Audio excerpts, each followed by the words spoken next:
Sup, y'all, bring you guys another video.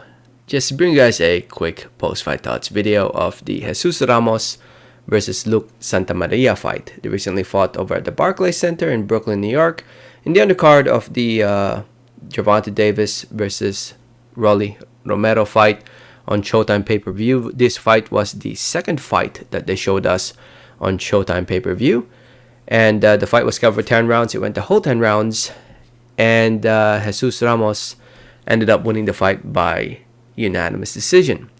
All three judges had it in his favor: 98-92, 97-93, 97-93.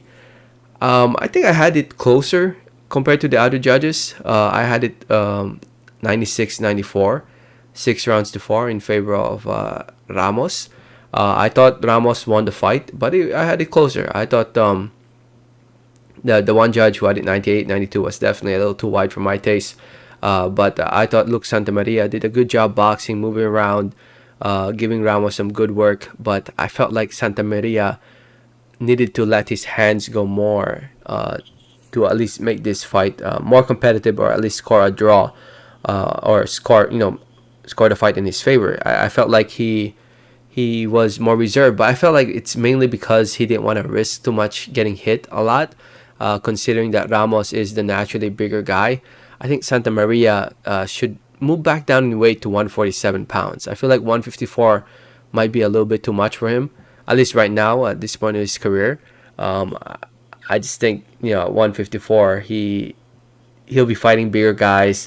He'll feel heavier, so I think 147 should be his next move, because he was doing pretty good at 147. Luke Santamaria had some really good wins against Abel Ramos.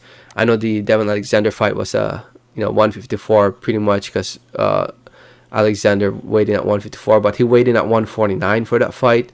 When he fought Michael Fox, it was at 147. So I feel like 147 should probably be his move for his next fight.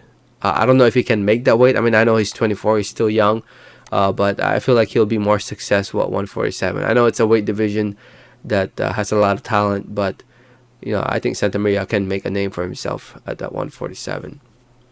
I mean, he did good in this fight. He did good, but in the end, I felt like Ramos just was able to outwork him and outpoint him in most rounds. So anyway, Ramos, at the age of 21 years old, remains undefeated. Improves to 19-0, 15 wins coming by way of knockout or TKO.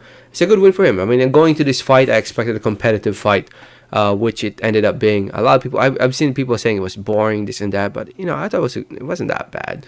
I've definitely seen worse. Guillermo Rigando. Just kidding. I wish nothing but the best for Guillermo Rigando. I hope he's doing well after the incident he got into, the accident he got into. If you guys don't know, his pressure cooker burst while he was cooking, and it injured his eyes. And who knows if we will see Guillermo back inside the ring. But anyway, I'm just teasing. Ramos, it's a very good win for him. He now improves, to 19-0, remains undefeated. He's been getting some good wins here and there. If you guys don't know, he's actually a top 15 fighter at 154 pounds. He's number 9 by the WBO and number 13 by the WBC. I'd like to see him fight a top 15 fighter. I know he's only 21 years old. He's still young, but if he's going to be considered top 15, fight other top 15 fighters. Prove himself. Go out there and prove yourself. Fight another. Like, I'd love to see him fight, like, say, Jarrett Hurd or Jack Kulkai. Those are really good fights. Fight Kerman Leharaga, who recently lost. I mean, I know probably the zone would make that fight harder to make, but some fights that they can make that I think are possible is a fight against Carlos Adames, Tony Harrison, Castaño, who lost recently, against Charlo, who's now the undisputed champion. Test himself, fight these top guys, fight these top contenders to see what he's really made of. Because, I feel like Ramos in this fight, I think he said something about how Luke didn't really want to fight him, this and that.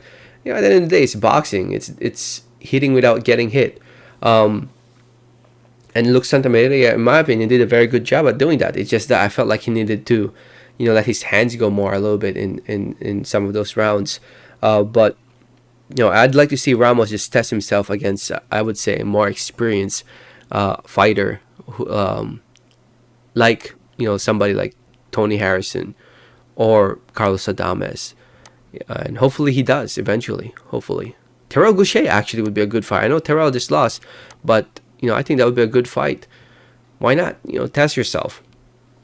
So, anyway, yeah, I thought it was a close fight, but in the end, I thought the right person did win in Jesus Ramos. Let me know, what did you guys think about the fight in the comments. Thanks for listening and watching, and like always, have a great day. Alright, thanks.